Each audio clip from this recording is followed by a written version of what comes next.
M ಪ್ರವ್ರಜಂತಮನುಪೇತಮಪೇತಕೃತ್ಯಂ ದ್ವೈಪಾಯನೋ ವಿರಹ ಕಾತರ ಆಜುಹಾವ ಪುತ್ರಾ ಇತಿ ತನ್ಮಯತಯಾ ತರವೋಪಿ ನೇದುಃ ತಂ ಸರ್ವಭೂತಹೃದಯಂ ಮುನಿಮಾನತೋಸ್ಮಿ ಯಸ್ಯಾನುಭಾವಮಖಿಲಶ್ರುತಿಸಾರಮೇಕಂ ಅಧ್ಯಾತ್ಮದೀಪಮತಿತಿತೀರ್ಷತಾಂ ತಮೋಂದಂ ಸಂಸಾರಿಣಾಂ ಕರುಣಯಾಃ ಪುರಾಣಗುಹ್ಯಂ ತಂ ವ್ಯಾಸಸೂನುಮುಪಯಾಮಿ ಗುರುಂ ಮುನೀನಾಂ ನಾರಾಯಣಂ ನಮಸ್ಕೃತ್ಯ ನರಂ ಚೈವ ನರೋತ್ತಮಂ ದೇವೀಂ ಸರಸ್ವತೀಂ ವ್ಯಾಸಂ ತತೋ ಜಯಮುದೀರಯೇ ಗ್ರಂಥಮುದೀರಯೇ ಮಾತರ್ಮೇ ಮಾತರಿಷ್ವನ್ನ ಪಿತರತುಲಗುರೋ ಭ್ರಾತರಿಷ್ಟಾಪ್ತಬಂಧೋ ಸ್ವಾಮಿನ್ ಸರ್ವಾಂತರಾತ್ಮನ್ನ ಜರ ಜರ ಇತರ್ಜನ್ಮ ಮೃತ್ಯಾಮಯಾನಾಂ ಗೋವಿಂದೇ ದೇಹಿ ಭಕ್ತಿಂ ಭವತಿ ಚ ಭಗವನ್ನೂರ್ಜಿತಾಂ ನಿರ್ನಿಮಿತ್ತಾಂ ನಿರ್ವ್ಯಾಜಾಂ ನಿಶ್ಚಲಾಂ ಸದ್ಗುಣಗಣಬೃಹತೀಂ ಶಾಶ್ವತೀಂ ಆಶುದೇವಾ ಪ್ರಹ್ಲಾದ ಉವಾಚ ಹಂತಾರ್ಭಕಾಮೇ ಶೃಣುತ ವಚೋ ವಸ್ಸರ್ವತಃ ಶಿವಂ ವಯಸ್ಯಾನ್ ಪಶ್ಯತ ಮೃತಾನ್ ಕ್ರೀಡಾನ್ ಧಾಮ ಪ್ರಮಾದ್ಯಥಾ. ಅರ್ಭಕಾಹ ಎಲೈ ಮಕ್ಕಳೇ, ಸರ್ವತಃ ಶಿವಂ ಎಲ್ಲ ರೀತಿಯಿಂದ ಮಂಗಳಕರವಾದ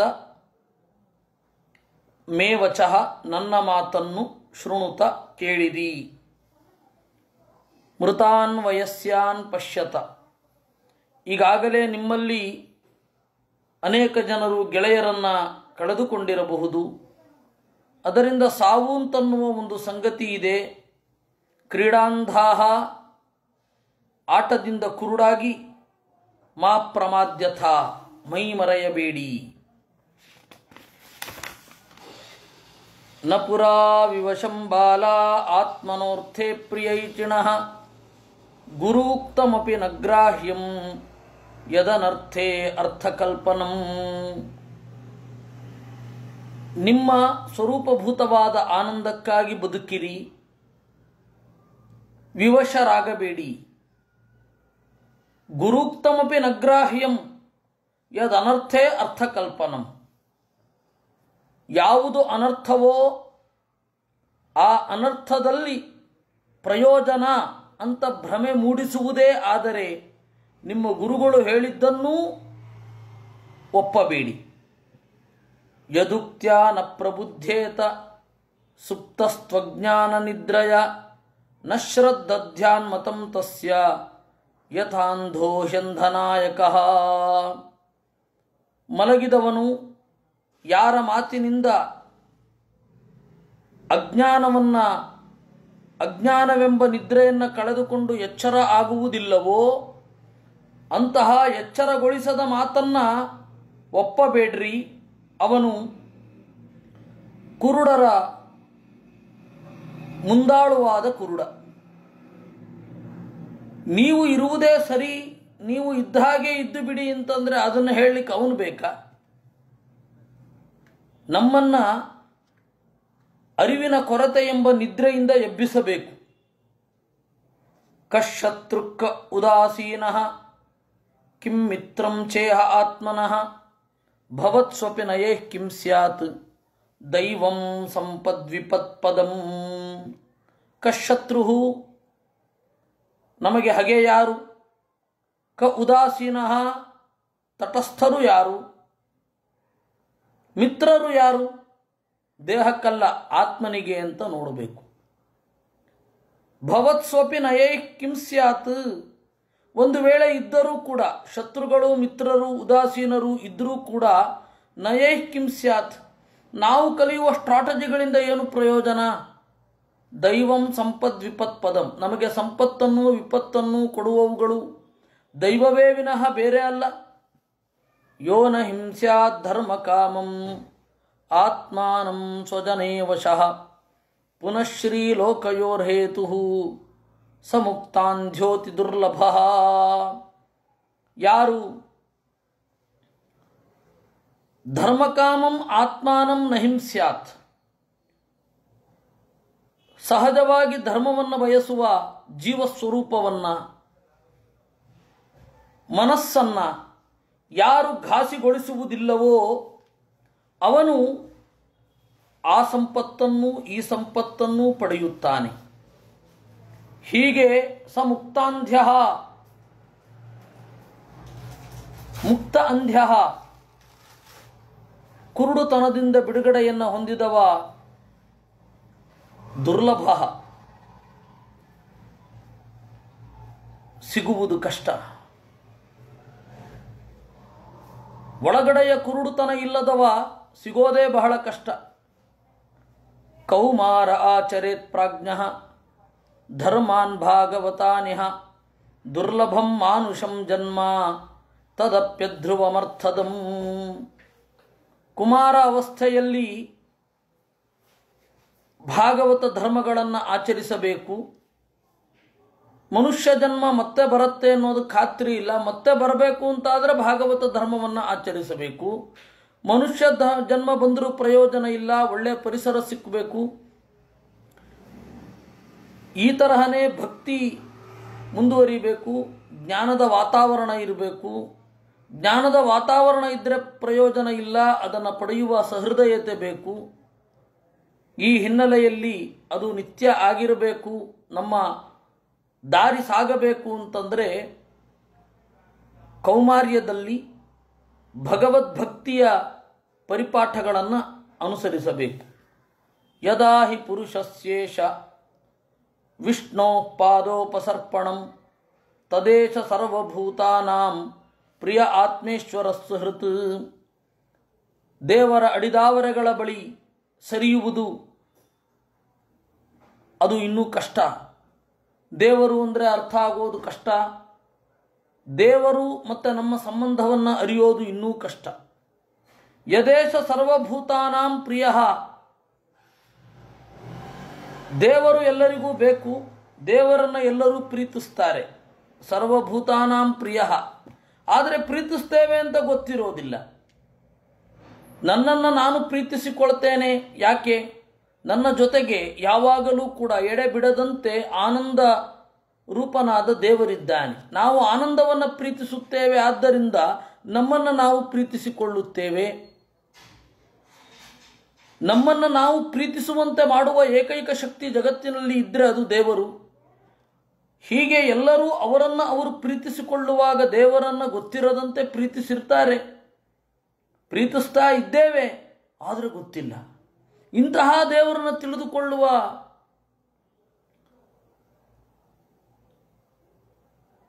ಶಕ್ತಿ, ಅವಕಾಶ ಎಲ್ಲವನ್ನು ಕಳ್ಕೊಳ್ಬಾರದು ಅಂತಂದರೆ ಕೌಮಾರೇ ಆಚರೇತ್ ಪ್ರಾಜ್ಞಃ. ತತ್ಪ್ರಯಾ ಸುಖಮೈಂದ್ರಿಯ ಕಮ್ರಾ ದೈತ್ಯಾ ದೇಹಯೋಗೇನ ದೇಹಿನಾಂ ಸರ್ವತ್ರ ಲಭ್ಯತೆ ದೈವಾತ್ ಯಥಾ ದುಃಖಮಯತ್ನತಃ. ಐಂದ್ರಿಯಕವಾದ ಸುಖ ದೇಹದ ಜೊತೆಗೆ ಬಂದೇ ಇರುತ್ತೆ. ಅದನ್ನು ಪಡೆಯಲಿಕ್ಕಾಗಿ ಸ್ವಲ್ಪ ಕ್ಲೇಶ ಪಟ್ಟರೂ ಕೂಡ ಅದೇನೋ ದೊಡ್ಡ ಸಾಧನೆ ಅಂತ ಅಂದುಕೊಳ್ಬಾರದು. ಹೇಗೆ ದುಃಖ ಪ್ರಯತ್ನ ಪಡದೇನೆ ದುಃಖ ನಮಗೆ ಬರುತ್ತೋ, ದುಃಖ ಬೇಕು ಅಂತ ಯಾರೂ ಪ್ರಯತ್ನ ಪಟ್ಟಿರಲ್ಲ, ಆದರೆ ದುಃಖ ಬರುತ್ತೆ. ಆ ರೀತಿ ಸುಖವೂ ಕೂಡ ಬಂದೇ ಬರುತ್ತೆ. ತತ್ಪ್ರಯಾಸೋ ನ ಕರ್ತವ್ಯ ಆಯಾಸಾಯುರ್ವ್ಯಯ ಪರಂ ನ ತಥಾ ವಿಂದತೆ ಕ್ಷೇಮಂ ಮುಕುಂದ ಚರಣಾಂಬುಜಂ. ಅದರಿಂದ ಆಯಾಸ ಆಯುರ್ವ್ಯಯ ಪರಂ, ದಣಿವು ಮತ್ತು ಆಯುಷ್ಯ ಅಷ್ಟೇ. ಆಯುರ್ವ್ಯಯ, ಆಯುಷ್ಯ ಹೋಗುತ್ತೆ. ಅದರಿಂದಾಗಿ ಅದಕ್ಕೆ ಪ್ರಯಾಸ ಪಡಬಾರದು. ನ ತಥಾ ವಿಂದತೆ ಕ್ಷೇಮಂ ಮುಕುಂದ ಚರಣಾಂಬುಜಂ. ಈ ಐಂದ್ರಿಯಕವಾದ ಸುಖಗಳಲ್ಲೇ ರತ ಆದರೆ ಸುಖವೂ ಪೂರ್ತಿ ಸಿಗೋದಿಲ್ಲ. ಪರಮ ಸುಖಕ್ಕೆ ಸೋಪಾನವಾದ ದೇವರು ಸಿಗಲ್ಲ. ಅದರಿಂದಾಗಿ ಸಿಕ್ಕಿದ್ರಲ್ಲಿ ಸಂತೋಷ, ಸಿಕ್ಕಿದಾಗ ಅದರ ಬಗ್ಗೆ ಹೆಮ್ಮೆ ಪಡೋದಲ್ಲ. ಬಹಳ ಸೊಫೆಸ್ಟಿಕೇಟೆಡ್ ಆಗಿದ್ದೇವೆ ಅಂತ ಹೇಳಿ ಹೆಮ್ಮೆ ಪಡೋದಲ್ಲ. ನಮಗೆ ಈಗ ಸಿಕ್ಕಿರುವ ಸೌಲಭ್ಯಕ್ಕೆ ಬೇರೆ ಯಾರೋ ಕಾರಣ, ವೇ ವಿನಃ ನಾವು ಕಾರಣ ಅಲ್ಲ. ನಾವೇನೋ ಸಾಧನೆ ಮಾಡಿ ಇದನ್ನು ಪಡ್ಕೊಂಡಿಲ್ಲ, ಇದು ಪಡ್ಕೊಂಡಿದ್ದು ಕೂಡ ಸ್ಥಿರ ಅಂತ ನಾವು ಅಂದ್ಕೊಳ್ಳಿಕ್ಕಿಲ್ಲ. ಇದೇ ದೇವರು ಕೊಟ್ಟಿದ್ದಾನೆ, ಅದನ್ನು ಭೋಗಿಸ್ತೇನೆ, ದೇವರು ಕೊಟ್ಟಿದ್ದರಿಂದ ಭೋಗಿಸ್ತೇವೆ, ಆ ದೇವರಲ್ಲಿ ಒಂದು ವಿಶ್ವಾಸ ಇರುತ್ತೆ ಅಷ್ಟೇ. ಅದರಿಂದ ಏನು ನಾವೇನೋ ಎಲ್ಲೋ ಮೇಲ್ಗಡೆ ಇದ್ದೇವೆ ಅಂತ ಅಂದುಕೊಳ್ಳೋದು ಬೇಡ. ತಥೋ ಯತೇತ ಕುಶಲಃ ಕ್ಷೇಮಾಯ ಚ ತಮಾಶ್ರಿತಃ ಶರೀರಂ ಪೌರುಷಂ ಯಾವತ್ ನ ವಿಪದ್ಯೇತ ಪುಷ್ಕಳಂ. ಅದರಿಂದ ಶರೀರ ವ್ಯರ್ಥ ಆಗಬಾರದು, ನಾವು ಗಳಿಸಿದ್ದು ಉಳಿಬೇಕು. ಈಗಾಗಲೇ ಗಳಿಸಿದ್ದೇವೆ, ಪ್ರಜ್ಞೆಯನ್ನು ಹೊಂದುವ ಸಾಮರ್ಥ್ಯ, ಅದನ್ನು ಉಳಿಸ್ಕೊಳ್ಬೇಕು, ಅದಕ್ಕೆ ಪ್ರಯತ್ನ ಪಡಬೇಕು. ಅದು ಒಂದೇ ದಾರಿ, ದೇವರಲ್ಲಿ ಭಕ್ತಿ ಮಾಡುವುದು. ಪುಂಸೋ ವರ್ಷಶತಂ ಹ್ಯಾಯು ತದರ್ಧಮಜಿತಾತ್ಮನಃ ನಿಷ್ಫಲಂ ಯದಸೌ ರಾತ್ರ್ಯಾಂ ಶೇತೇಂಧಂ ಪ್ರಾಪಿತಸ್ತಮಃ. ಪುರುಷನೊಬ್ಬ 100 ವರ್ಷ ಬದುಕಿದ್ರೆ ಅದರ ಅರ್ಧ ರಾತ್ರಿಯಲ್ಲಿ ಕಳೆದು ಹೋಗ್ತದೆ. ಮುಗ್ಧಸ್ಯ ಬಾಲ್ಯಕೌಮಾರೈಃ ಕ್ರೀಡತೋ ಯಾತಿ 20 ಜರಯಾಗ್ರಸ್ತ ದೇಹಸ್ಯ ಯಾತ್ಯಕಲ್ಯಸ್ಯ 20. ಬಾಲ್ಯ ಹಾಗೂ ಕೌಮಾರಗಳಿಂದ ಆಟ ಆಡುವಾಗ 20 ವರ್ಷ ಹೋಗುತ್ತೆ. ಮುದಿತನ ಬಂದು ಕಾಡ್ಲಿಕ್ಕೆ ಶುರು ಮಾಡಿದಾಗ 20 ವರ್ಷ ಹೋಗುತ್ತೆ. ದುರಾಪೂರೇಣ ಕಾಮೇನ ಮೋಹೇನ ಚ ಬಲೀಯತ ಶೇಷಂ ಗೃಹೇಶು ಸಕ್ತಸ್ಯ ಪ್ರಮತ್ತಸ್ಯ ಪ್ರಯಾತಿ. ತುಂಬಿಸಲಾಗದ ಕಾಮದಿಂದ, ಮೋಹದಿಂದ ಮನೆಯಲ್ಲಿ ಉಳಿದದ್ದು ಹೊರಟು ಹೋಗುತ್ತೆ. ಪಶ್ಯಧ್ವಮ್ಮತಿ ವೈಷಮ್ಯಂ ಜ್ಞಾತೀನಾನ್ನ ಕುಡುಂಬಿನಾಂ ಶ್ರೇಯೋ ವಿಘಾತಾದಾಯಾತಾತ್ ಈಹತಾಂ ಅನುಸಂಸ್ಕೃತಿ. ನೋಡ್ರಿ, ನಾವೆಲ್ಲ ಅಸುರರ ಬಳಗದವರು, ನಮ್ಮ ಬುದ್ಧಿವೈಷಮ್ಯವನ್ನು ನೋಡ್ರಿ.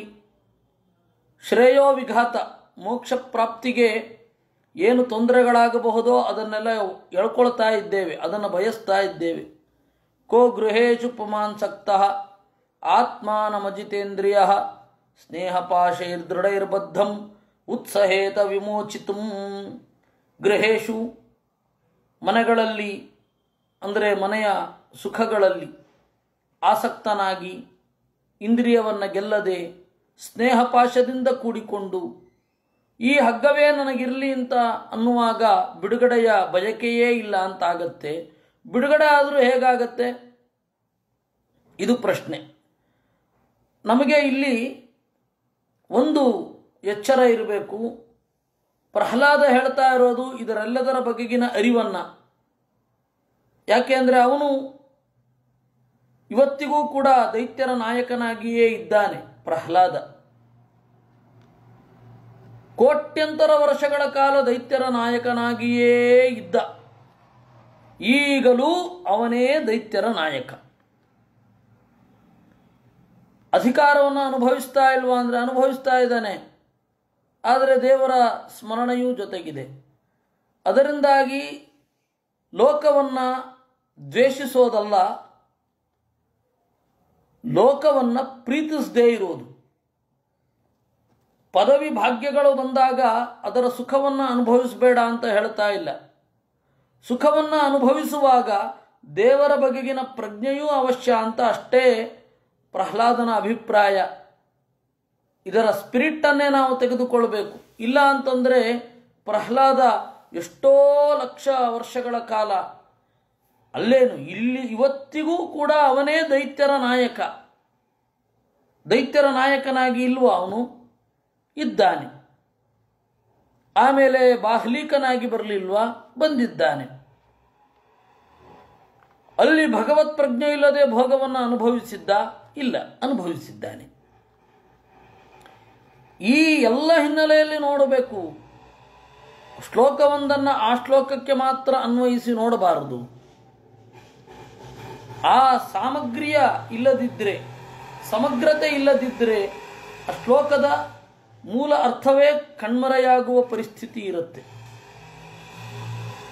ಕೋನ್ವರ್ಥ ತೃಷ್ಣಾಂ ವಿಸೃಜೇತ್ ಪ್ರಾಣೇಭ್ಯೋಪಿ ಗರೀಯಸೀಂ ಯಾಂ ಕ್ರೀಣಾತ್ಯಸುಭಿಪ್ರೇಷ್ಠೈಃ ತಸ್ಕರ ಸೇವಕೋ ವಣಿಕ್ ಅರ್ಥತೃಷ್ಣಾಂ ವಿಸೃಜೇತ್.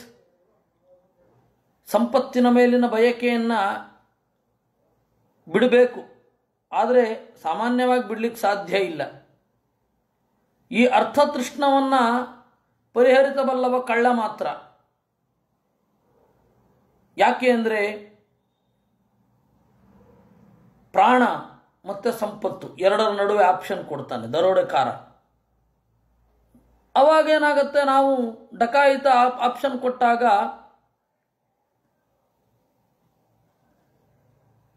ನಾವು ಒಂದನ್ನೇ ಆರಿಸಿಕೊಳ್ಳಿಕ್ಕಾಗೋದು, ಒಂದೋ ಪ್ರಾಣ ಒಂದೋ ಸಂಪತ್ತು. ಆವಾಗ ನಾವು ಪ್ರಾಣವನ್ನು ಬೇಡಿಕೊಳ್ಳುತ್ತೇವೆ, ಇಲ್ಲ ನಮಗೆ ಬಿಟ್ಟುಬಿಡು, ನೀನು ಏನು ಬೇಕಾದ್ರೆ ತಗೊಂಡು ಹೋಗು ಅಂತ. ಆದರೆ ನಾರ್ಮಲ್ ಆಗಿದ್ದಾಗ ಅದರ ಬೆಲೆ ಯಾಕೆ ಅರ್ಥ ಆಗೋದಿಲ್ಲ? ಇದು ಪ್ರಹ್ಲಾದನ ಪ್ರಶ್ನೆ. ಯಾಂ ಕ್ರೀಣಾತಿ ಅಸುಭಿ ಪ್ರೇಷ್ಠೈ ತಸ್ಕರ. ಇನ್ನು ಸೇವಕ ಏನಿದ್ದಾನೆ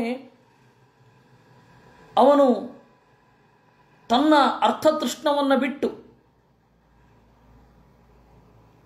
ನನಗೆ ಸಂಪತ್ತು ಬೇಕು ಅನ್ನುವ ಒಂದೇ ಒಂದು ಕಾರಣದಿಂದ ತನ್ನ ಜೀವವನ್ನು ಬೇರೆಯವರ ಸೇವೆಯಲ್ಲಿ ತೇಯುತ್ತಾನೆ. ಅಂದರೆ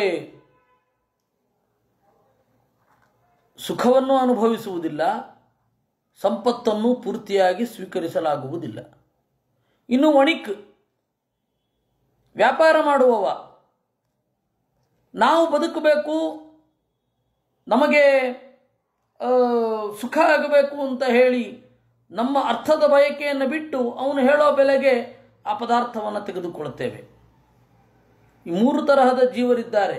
ಮೂರು ತರಹದ ವ್ಯಕ್ತಿಗಳು ನಮ್ಮಿಂದ ಸಂಪತ್ತಿನ ಬಯಕೆಯನ್ನು ಬಿಡಿಸ್ತಾರೆ. ಸೇವಕ ಕೆಲಸ ಮಾಡಿದಾಗ ನಾವು ಕೊಡ್ತೇವೆ, ಯಾಕೆ ಅಂದರೆ ನಮಗೆ ಅನುಕೂಲ ಮಾಡಿದ್ದಾನೆ ಅಂತ. ವ್ಯಾಪಾರಿ ಕೇಳಿದ ಹಣವನ್ನು ಕೊಡ್ತೇವೆ, ಯಾಕೆ ಅಂತಂದರೆ ನಮಗನುಕೂಲ ಆಗಲಿ ಅಂತ. ದರೋಡೆಕೋರ ಡಿಮ್ಯಾಂಡ್ ಮಾಡಿದಾಗ ದುಡ್ಡನ್ನು ಕೊಟ್ಬಿಡ್ತೇವೆ, ಯಾಕೆ ಅಂದರೆ ನಮ್ಮ ಜೀವ ಉಳಿಲಿ ಅಂತ. ಈ ಅರ್ಥತೃಷ್ಣ, ಸಂಪತ್ತಿನ ಹಪಹಪಿತನ ಬಯಕೆಯನ್ನು ಬಿಡಿಸಲಿಕ್ಕೆ ಇವರು ಮೂರೇ ಜನ ಸಮರ್ಥರಾಗುವುದು. ಆದರೆ ಇದ್ಯಾವುದೂ ಇಲ್ಲದೆ ಹೋದಾಗ ನಾವ್ಯಾಕೆ ಇದರ ಬೆಲೆ ಇಷ್ಟು ಅಂತ ಅಂದುಕೊಳ್ಳೋಲ್ಲ? ಅದಿದೆ ಅಂತ ಹೇಳಿ ಏನು ಕೋಡು ಮೂಡೋದು, ಬೇರೊಬ್ಬರನ್ನು ಕಡೆಗಣ್ಣಿನಲ್ಲಿ ನೋಡೋದು ಯಾಕೆ? ಕಥಂ ಪ್ರಿಯಾಯ ಅನುಕಂಪಿತಾಯ ಸಂಗಂ ರಹಸ್ಯಂ ರುಚಿರಾಂಶ್ಚ ಮಂತ್ರಾನ್ ಸುಹೃತ್ ಶ್ರುತ ಸ್ನೇಹವಶ ಶಿಶೂನಾಂ ಕಳಾಕ್ಷರಾಣಾಂ ಅನುರಕ್ತ ಚಿತ್ತ. ನಮಗೆ ಹೆಣ್ಣಿನ ಬಗ್ಗೆ, ಹೆಣ್ಣಿಗೆ ಗಂಡಿನ ಬಗ್ಗೆ ಒಂದು ಅನುಕಂಪೆ ಇರುತ್ತೆ. ಅಯ್ಯೋ ಪಾಪ ಕಷ್ಟಪಟ್ಟಿದ್ದಾರೆ, ಕಷ್ಟಪಟ್ಟಿದ್ದಾಳೆ ಅಂತ ಗಂಡನಿಗೆ ಹೆಂಡತಿಯ ಮೇಲೆ, ಹೆಂಡತಿಗೆ ಗಂಡನ ಮೇಲೆ ಒಂದು ಅನುಕಂಪೆ ಇರುತ್ತೆ. ಅವರಿಗಾಗಿ ನಮ್ಮನ್ನೇ ನಾವು ಕೊಟ್ಕೊಂಡಿರ್ತೇವೆ, ಅವರ ಮಾತುಗಳೆಲ್ಲ ಪ್ರಿಯವಾಗಿ ಇರುತ್ತೆ. ಅವರಿಬ್ಬರ ಗೆಳೆತನದಿಂದ ಮೂಡಿ ಬಂದ ಮಕ್ಕಳು, ಅವರ ಮೇಲಿನ ಪ್ರೀತಿ ನಮಗಿರುತ್ತೆ. ಮಕ್ಕಳ ತೊದಲು ಮಾತುಗಳಲ್ಲಿ ನಾವು ಅನುರಕ್ತರಾಗ್ತೇವೆ. ಪ್ರತ್ತಾ ಸ್ಮರಣಸ್ತಾ ದುಹಿತೃ ಹೃದಯ ಭ್ರಾತೃನ್ ಸ್ವಶ್ರುರ್ವಾ ಪಿತರೌ ಚ ದೀನೌ ಗೃಹಾನ್ ಮನೋಜ್ಞಾನ್ ರುಚಿರಚ್ಛದಾಂಶ್ಚ ವೃತ್ತಿಶ್ಚ ಕುಲ್ಯಾಃ ಪಶುಭೃತ್ಯವರ್ಗಾನ್. ಪ್ರತ್ತಾಹ ಸ್ಮರನ್, ಮಕ್ಕಳ ಬಗೆಗೆ, ಹೆಣ್ಣು ಮಕ್ಕಳ ಬಗೆಗೆ, ಗಂಡು ಮಕ್ಕಳ ಬಗೆಗೆ, ಅಣ್ಣ ತಮ್ಮಂದಿರ ಬಗೆಗೆ, ಅಕ್ಕ ತಂಗಿಯರ ಬಗೆಗೆ, ತಂದೆ ತಾಯಿಗಳ ಬಗೆಗೆ, ಅವರು ಕೊಟ್ಟ ಸಂಪತ್ತಿನ ಬಗೆಗೆ, ಅವರು ಕೊಟ್ಟ ಭಾಗ್ಯದ ಬಗೆಗೆ, ಸೊಗಸಾದ ವಸ್ತುಗಳ ಬಗೆಗೆ, ಕುಲವೃತ್ತಿಯ ಬಗೆಗೆ, ಪಶು ಭೃತ್ಯ ವರ್ಗದ ಬಗೆಗೆ ವಿಪರೀತ ಪ್ರೀತಿ ಇರುತ್ತೆ. ತ್ಯಜೇತ ಕೋಶಸ್ಥ ಇವೇಹ ಮಾನಃ ಕರ್ಮಾಣಿ ಲೋಭಾದ ವಿತೃಪ್ತ ಕಾಮಃ ಔಪಸ್ಥ ಜೈವ್ಯಂ ಬಹುಮನ್ಯಮಾನಃ ಕಥಂ ವಿರಜ್ಯೇತ ದುರಂತಮೋಹ. ಇವರೆಲ್ಲರನ್ನ ಉತ್ಕಟವಾಗಿ ಪ್ರೀತಿಸುವುದು, ಆದರೆ ಕಾಮನೆ ಇಂಗುವುದಿಲ್ಲ. ಇದನ್ನು ಅರ್ಥ ಮಾಡಿಕೊಳ್ಬೇಕು, ಅದರ ಮಿತಿಯನ್ನು ಅರ್ಥ ಮಾಡಿಕೊಳ್ಬೇಕು. ಔಪಸ್ಥ ಜೈವ್ಯಂ ಬಹುಮನ್ಯಮಾನಃ, ನಮಗೆ ಕಾಮ ದೊಡ್ಡದು, ಬಾಯಿ ರುಚಿ ದೊಡ್ಡದು. ಹೀಗಿರುವಾಗ ದೇವರಲ್ಲಿ ಆಸಕ್ತಿ ಹೇಗೆ ಮೂಡುತ್ತೆ? ಇದರ ಮಿತಿಯನ್ನು ತಿಳಿದುಕೊಂಡಾಗ ಮೂಡೀತು. ಇನ್ನು ಎತ್ತರಕ್ಕೆ ಹೋದಾಗ ಎಲ್ಲವನ್ನ ಬಿಟ್ಟು ಬರುವ ಬುದ್ಧಿ ಬಂದೀತು. ಕುಟುಂಬ ಪೋಷಾಯ ಚ ಯನ್ನಿಜಾಯು ನ ಬುಧ್ಯತೇರ್ಥಂ ವಿಹತಂ ಪ್ರಮತ್ತಃ ಸರ್ವತ್ರ ತಾಪತ್ರಯ ದುಃಖಿತಾತ್ಮ ನಿರ್ವಿದ್ಯತೇನ ಸ್ವಕುಟುಂಬರಾಮಃ. ಕುಟುಂಬ ಪೋಷಾಯ ಚ ಯನ್ನಿಜಾಯು, ತನ್ನ ಆಯುಷ್ಯವನ್ನು ಕುಟುಂಬದ ಪೋಷಣೆಗಾಗಿ ಮೀಸಲಿಡುತ್ತೇವೆ, ಅದು ಕರ್ತವ್ಯ. ನ ಬುದ್ಧತೇರ್ಥಂ ವಿಹತಂ ಪ್ರಮತ್ತಃ, ಆದರೆ ಪ್ರಯೋಜನ ಅಲ್ಲಿ ಹೋಗ್ತಾ ಇದೆ ಅಂತ ನಾವು ಅಂದುಕೊಳ್ಳೋಲ್ಲ. ಅದು ಕರ್ತವ್ಯ ಅಂತ ಮಾಡಿ ಅದು ಲಾಭ ಅಂತ ಅಂದುಕೋಬಾರದು. ಈ ದೇಹದ ಬಂಧನಕ್ಕೆ ಒಳಗಾಗಿದ್ದಾಗ ಅದೊಂದು ಕರ್ತವ್ಯ ಅನ್ನುವ ಎಚ್ಚರ ಇರಬೇಕು ಅಷ್ಟೇ. ನಮ್ಮ ಕೌಟುಂಬಿಕ ಜೀವನ ಲಾಭ ಅಲ್ಲ, ಕರ್ತವ್ಯ ಅಂತನ್ನುವ ಪ್ರಜ್ಞೆ ಇರಬೇಕು. ಅಷ್ಟೇ ಇರೋದು. ಇದರ ಅಭಿಪ್ರಾಯ ಹಾಗೆ. ನಾವಿವಾಗ ಏನು ಮಾಡ್ತಾ ಇದ್ದೇವೆ? ಕುಟುಂಬ ಪೋಷಣೆಗೆ ಏನು ವೃತ್ತಿಯನ್ನು ಆರಿಸಿಕೊಳ್ಳುತ್ತೇವೆ ಅದನ್ನು ಆಢ್ಯತೆಯಿಂದ ಕೆಲವರು ಹೇಳ್ತಾರೆ, ಕೆಲವರು ದೈನ್ಯದಿಂದ ಹೇಳಿಕೊಳ್ಳುತ್ತಾರೆ. ಅದು ಯಾವುದರ ಅವಶ್ಯಕತೆ ಇಲ್ಲ. ಅಂದರೆ ವೃತ್ತಿಯಿಂದ ಹೆಗ್ಗಳಿಕೆ ನಾವು ಪಡ್ಕೊಳ್ಳೋದು ಏನಂತಹ ಇದಲ್ಲ. ನಾನು ಇಂತಹ ಕೆಲಸ ಮಾಡ್ತಾ ಇದ್ದೇನೆ ಅಂತ, ಅದೇನು ಹೆಗ್ಗಳಿಕೆ ಏನಲ್ಲ. ಬಹುತೇಕ ನಮಗೆ ಇರೋದು ಹಾಗೆ, ಇಂತಹ ಕೆಲಸ ಮಾಡ್ತಾ ಇದ್ರೆ ಬಹಳ ಸ್ಟೇಟಸ್, ಈ ಕೆಲಸ ಮಾಡ್ತಾ ಇದ್ದೇವೆ ಅಂತ. ಅದು ನಮ್ಮ ಕರ್ತವ್ಯವನ್ನು ನಾವು ಮಾಡಲಿಕ್ಕೆ ಒಂದು ವೃತ್ತಿಯನ್ನು ಆಶ್ರಯಿಸಿಕೊಂಡಿದ್ದೇವೆ. ಅದು ಎಂಥದ್ದು ಬೇಕಾದ್ರೆ ಆಗಿರಲಿ, ಆ ನಿರ್ಲಿಪ್ತತೆ ಇರಬೇಕು. ಆ ನಿರ್ಲಿಪ್ತತೆ ಇರಲ್ಲ. ಇನ್ನೊಂದು ವೃತ್ತಿಯನ್ನು ಕೆಳಗೆ ಮಾಡಿ ನೋಡ್ತೇವೆ. ಅಯ್ಯೋ, ಅವನು ಮನೆ ಕೆಲಸ ಮಾಡ್ತಾ ಇದ್ದಾನೆ. ತಪ್ಪೇನು? ಕರ್ತವ್ಯವನ್ನು ನಿರ್ವಹಿಸಲಿಕ್ಕೆ ಒಂದು ವೃತ್ತಿ ಅಷ್ಟೇ. ಕೂತು ತಿನ್ನಲಿಕ್ಕಿಲ್ಲ, ಅದಕ್ಕೊಂದು ವೃತ್ತಿ. ಅದೇನು ದೊಡ್ಡ ಕೊಂಬೇನಲ್ಲ ಅದು. ಆದರೆ ಸಮಕಾಲೀನ ಸಮಾಜದಲ್ಲಿ ಇರುವ ಭಾವನೆಯೇ ಅದು. ಹಾಗಿರೋದು ಬೇಕಿಲ್ಲ. ಅರ್ಥಂ ವಿಹತಂ ನ ಬುದ್ಧ್ಯತೆ, ಅದು ಏನು ಪ್ರಯೋಜನ ಅಲ್ಲ. ಕುಟುಂಬ ಪೋಷಣೆಗಾಗಿ ಮಾಡುವ ವೃತ್ತಿ ಏನಿದೆ ಅದರ ವೃತ್ತಿ ಅನ್ನೋದು ಸೈಡಲ್ಲಿರಬೇಕು, ಪ್ರಯೋಜನ ಬೇರೆ ಪಡ್ಕೊಳ್ಬೇಕು ಅನ್ನೋದಿರತ್ತೆಯೇ ವಿನಃ ಆ ಕುಟುಂಬ ಸೇವೆಗಾಗಿ ಬಳಸಿಕೊಳ್ಳುವ ವೃತ್ತಿಯೇ ಅರ್ಥ, ಲಾಭ ಅಂತನ್ನುವವನು ಅರ್ಥಂ ವಿಹತಂ ನ ಬುದ್ಧ್ಯತೆ, ಲಾಭವನ್ನು ಕಳ್ಕೊಂಡೆ ಅಂತ ಅಂದುಕೊಳ್ಳೋಲ್ಲ. ಅದರಿಂದಾಗಿ ಅದ್ರ ಪಾಡಿಗೆ ಅದಿದೆ, ನನ್ನ ಇದ್ರ ಪಾಡಿಗೆ ಇದಿರುತ್ತೆ. ಈ ನಿರ್ಲಿಪ್ತ ಭಾವನೆ ಬೇಕು. ನಾವಿವಾಗ ವಿಪರೀತ, ನಮಗೇನು ಅಂತಂದರೆ ಇಲ್ಲಿ ಕೆಲಸ ಮಾಡ್ತಾ ಇದ್ದೀವಿ, ಈ ಕಂಪ್ನಿಯಲ್ಲಿ ಕೆಲಸ ಮಾಡ್ತಾ ಇದ್ದೇವೆ, ಈ ತರಹ ಕೆಲಸ ಮಾಡ್ತಾ ಇದ್ದೇವೆ. ಅದನ್ನು ಒಂದು ಸ್ವಲ್ಪ ಬಿಡಬೇಕು. ನಾವು ಕೆಲಸ ಮಾಡೋದು ತಪ್ಪಲ್ಲ, ಜವಾಬ್ದಾರಿ ಇರೋದು ತಪ್ಪಲ್ಲ. ಆದರೆ ಅದರಿಂದ ಹೆಗ್ಗಳಿಕೆ ಬೇಕಿಲ್ಲ. ಇಂಥ ಕಡೆ ಕೆಲಸ ಮಾಡ್ತಾ ಇದ್ದೇವೆ ಅಂತ ಕಾಲರ್ ಏರಿಸ್ಕೊಳ್ಳೋದು ಅಗತ್ಯ ಇಲ್ಲ. ಅದನ್ನು ಪ್ರಹ್ಲಾದರಾಜರು ಹೇಳಿದ್ದು. ಹೀಗಾಗಿ ನಾನು ದೊಡ್ಡ ರಾಜ ಅಂತನ್ನುವ ಅಹಂ ಅವನಿಗೆ ಯಾವತ್ತೂ ಕೂಡ ಕಾಡಲಿಲ್ಲ. ಪ್ರಹ್ಲಾದನಿಗೆ ಅದು ಮುಂದೆ ಗೊತ್ತಾಗುತ್ತೆ. ಈ ಸೂಕ್ಷ್ಮಗಳಿರೋದು. ನಾವು ಒಟ್ಟಾರೆ ಸಂಸಾರವನ್ನು ಬೈದು ಗಳಿಸೋದೇನೂ ಅಲ್ಲ. ಸಾಮಾನ್ಯ ಈ ಭಾಗವನ್ನು ವ್ಯಾಖ್ಯಾನ ಮಾಡುವವರು ನಮ್ಮ ಬದುಕನ್ನು ಬೈದುಕೊಳ್ಳೋದು, ನಮ್ಮನ್ನು ಬೈದುಕೊಳ್ಳೋದು, ಆ ತರಹ ಮಾಡ್ತಿದ್ದಾರೆ. ಪ್ರಹ್ಲಾದ ಎಲ್ಲ ರೀತಿ ಹೇಳಿದಾನೆ. ಆ ಶಬ್ದವನ್ನು ನೋಡಿ ಹಾಗಿಲ್ಲ ಅಲ್ಲಿ. ಶ್ಲೋಕದ ಅರ್ಥವನ್ನು ನೋಡಿ, ಎಲ್ಲಿಯೂ ಕೂಡ ಆತ್ಮನಿಂದನೆ ವಿಪರೀತವಾಗಿ ಇಲ್ಲ. ಸರ್ವತ್ರ ತಾಪತ್ರಯ ದುಃಖಿತಾತ್ಮ, ಸರ್ವತ್ರ ತಾಪತ್ರಯ ದುಃಖಿತಾತ್ಮ, ಎಲ್ಲ ಕಡೆ ತಾಪತ್ರಯ, ಅಧಿದೈವಿಕ, ಅಧಿಭೌತಿಕ, ಆಧ್ಯಾತ್ಮಿಕ ತಾಪಗಳಿಂದ ಕಂಗೆಟ್ಟು ಸ್ವಕುಟುಂಬ ರಾಮ, ಈ ಕುಟುಂಬವನ್ನೇ ದೊಡ್ಡದು ಅಂತ ಅಂದುಕೊಂಡು ನ ನಿರ್ವಿದ್ಯತೆ, ವೈರಾಗ್ಯವನ್ನು ಹೊಂದೋದಿಲ್ಲ. ವೈರಾಗ್ಯ ಅಂತ ಹೇಳಿದ್ರೆ ಎಲ್ಲವನ್ನ ತೊರೆದು ಓಡಿ ಹೋಗೋದಲ್ಲ, ಅದು ಎಸ್ಕೇಪಿಸಮ್, ಪಲಾಯನ ಆಗತ್ತೆ. ಹಾಗಂತ ಹೇಳಿ ಇಲ್ಲೇ ಇದ್ದು ಇದಕ್ಕೆ ತಲೆ ಕೊಡ್ತಾ ದೇವರ ಕಡೆಗೆ ತಲೆ ಇಡದೇ ಇರೋದಲ್ಲ, ಅದು ವೈರಾಗ್ಯ ಅಲ್ಲ. ಎರಡರ ನಡುವೆ ಇರಬೇಕು. ವಿತ್ತೇಚು ನಿತ್ಯಾಭಿನಿವಿಷ್ಟಚೇತಾ ವಿದ್ವಾಂಶ್ಚ ದೋಚಂ ಪರಿವಿತ್ತಹರ್ತು ಪ್ರೇತ್ಯೇಹ ವಾಸ್ಥಾಪ್ಯಥ ಅಜಿತೇಂದ್ರಿಯಸ್ತದಾ ಅಶಾಂತಕಾಮೋ ಹರತೆ ಕುಡುಂಬಿ. ಆಮೇಲೆ ನಿತ್ಯಾಭಿನಿವಿಷ್ಟ ಚಿತ್ತ, ಹಣ ಅಂತ ಹೇಳಿದ್ರೆ ಅವನಿಗೆ ಮಾನುಷವಾದ ಹಣದಲ್ಲಿಯೇ ಅವನ ಬುದ್ಧಿ ಇರುತ್ತೆ.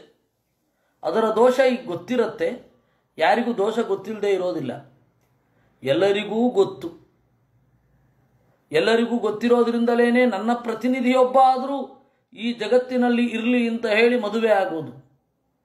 ಕಾಮ ಅನ್ನೋದು ಇನ್ನೇನು ಅಲ್ಲ, ಯಾರೋ ತೀರಾ ದಡ್ಡತನದಲ್ಲಿ ಮಕ್ಕಳಿದ್ರೆ ಮಾತ್ರ ಮಡಿಗೆ ಬರೋದು, ಮಕ್ಕಳಿದ್ರೆ ಮಾತ್ರ ಸಾರ್ಥಕ್ಯ ಅಲ್ಲ. ಮಕ್ಕಳನ್ನು ಬಯಸೋದು ಇದೆಯಲ್ಲ, ಅದು ನಮ್ಮ ಸಾವಿನ ಅರಿವು. ಅದು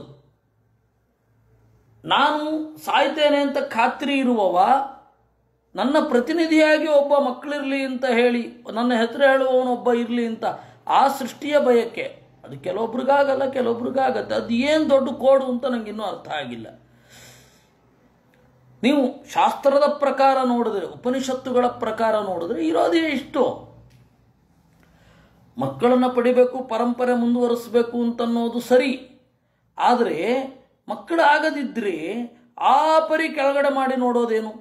ಶಾಸ್ತ್ರ ಅಂತೂ ಹೇಳಲಿಲ್ಲ, ನಿಮ್ಮ ವೈಯಕ್ತಿಕವಾದ ಅಹಂಕಾರ ಇದ್ದರೆ ಇದ್ದೀತು ಅಷ್ಟೇ ವಿನಃ ವಸ್ತುತಃ ಆ ತರಹ ಏನೂ ಇಲ್ಲ. ಪರಿವಿತ್ತ ಹರ್ತು ವಿದ್ವಾನ್, ಎಲ್ಲರಿಗೂ ದೋಷ ಗೊತ್ತಿರುತ್ತೆ. ದೇಹದ ಅನಿತ್ಯತ್ವದ ಬಗ್ಗೆ ಎಲ್ಲರಿಗೂ ಗೊತ್ತಿರುತ್ತೆ ರೀ. ಅದನ್ನೇ ಹೇಳ್ತಾರೆ ಪ್ರಹ್ಲಾದರಾಜರು. ಪ್ರಹ್ಲಾದ ಹೇಳೋದು ಅದನ್ನೇ, ದೋಷಂ ವಿದ್ವಾಂಶ್ಚ ಇಹ, ಇಲ್ಲಾಗಲಿ, ಪ್ರೇತ್ಯ ಸತ್ತ ಮೇಲಾಗಲಿ, ಅಶಾಂತ ಕಾಮ ಬಯಕೆ ತೀರದೇನೆ, ಹರತೆ ತನ್ನನ್ನೇ ಕಳೆದುಕೊಳ್ಳುತ್ತಾನೆ, ದುಃಖಿತನಾಗ್ತಾನೆ.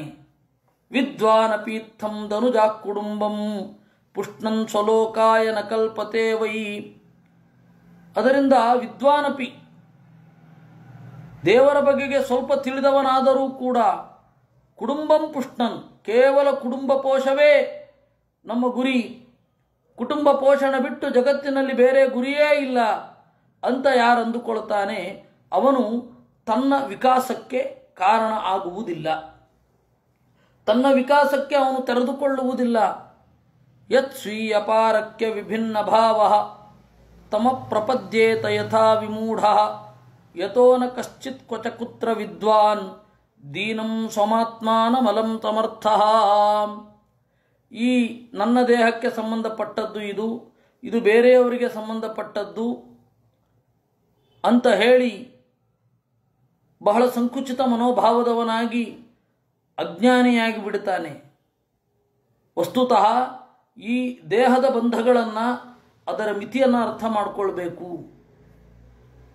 ಅದರ ಮಿತಿಯನ್ನು ಅರ್ಥ ಮಾಡಿಕೊಂಡು ಆ ರೀತಿ ಮುಂದುವರಿಬೇಕು. ಈಗ ಸಂಸ್ಕಾರಗಳಿರುತ್ತೆ. ಸಂಸ್ಕಾರ ಅಂತನ್ನೋದು ಅಂದರೆ ದೈಹಿಕವಾದ ಸಂಸ್ಕಾರ ಅಂತನ್ನೋದು ವೈಷ್ಣವತ್ವ ಪ್ರಾಪ್ತಿಗಾಗಿ. ಆದರೆ ಹಾಗೇ ಅಂತಲ್ಲ. ಇದು ದ್ರೋಣಾಚಾರ್ಯರಿಗೆ ನಿಷೇಕ ಸಂಸ್ಕಾರ ಎಲ್ಲ ಆಯಿತು, ಸೀಮಂತೋನ್ನಯನ ಎಲ್ಲ ಆಯಿತು. ಸೀದಾ ಹುಟ್ಟಿದ್ದೆ ಮಗು, ಜಾತಕರ್ಮವೇ ಸೀದಾ. ಅದರಿಂದಾಗಿ ಈ ತರಹದ ಎಲ್ಲ ಜಗತ್ತಿನ ಎಲ್ಲ ನಡೆಗಳ ಮಿತಿಯನ್ನು ತಿಳ್ಕೊಂಡಿರಬೇಕು ಅಂತಷ್ಟೇ ಅಭಿಪ್ರಾಯ, ಬೇರೆ ಅಲ್ಲ. ಇನ್ನು ಸ್ವಲ್ಪ ಹೊತ್ತು ಅಂದರೆ ನಾನು ಇಂಟರ್ನೆಟ್ ಮುಗಿತಾ ಬಂದಿದೆ, ಅದರಿಂದಾಗಿ ಒಂದು ಸ್ವಲ್ಪ ಹೊತ್ತು ನಾನು ವೈಫೈ ಆನ್ ಮಾಡಿಕೊಳ್ತೇನೆ. ನೀವೆಲ್ಲರೂ ಹಾಗೇ ಇರಿ ಅಥವಾ ಮತ್ತೆ ಬನ್ನಿ.